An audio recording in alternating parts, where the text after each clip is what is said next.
Dan di situlah semangat nasionalisme dan perjuangan kemerdekaan tanah Melayu mula lahir dalam diri baginda.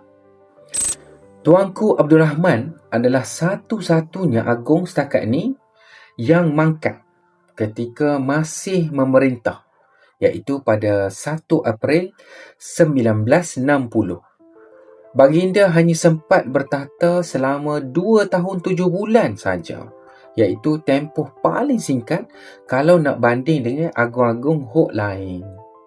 Walaupun baginda sudah mangkat, nama baginda ni diabadikan sebagai inspirasi.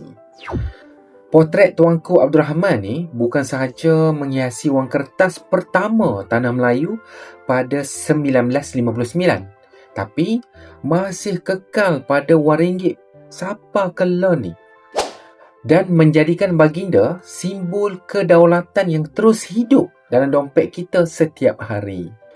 Jadi, dari seorang peguam yang belajar di London kepada seorang raja yang dipilih secara demokrasi oleh Majlis Raja-Raja, Tuanku Abdul Rahman ni telah membuktikan bahawa seorang pemimpin bukanlah ditentukan oleh umur panjang sewaktu pemerintahannya, tetapi oleh sejauh mana dia meninggalkan kesan dalam sejarah bangsa. Betul ke tak? Setuju?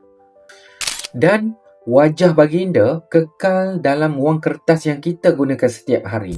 Namanya terukir dalam detik pertama kemerdekaan kita.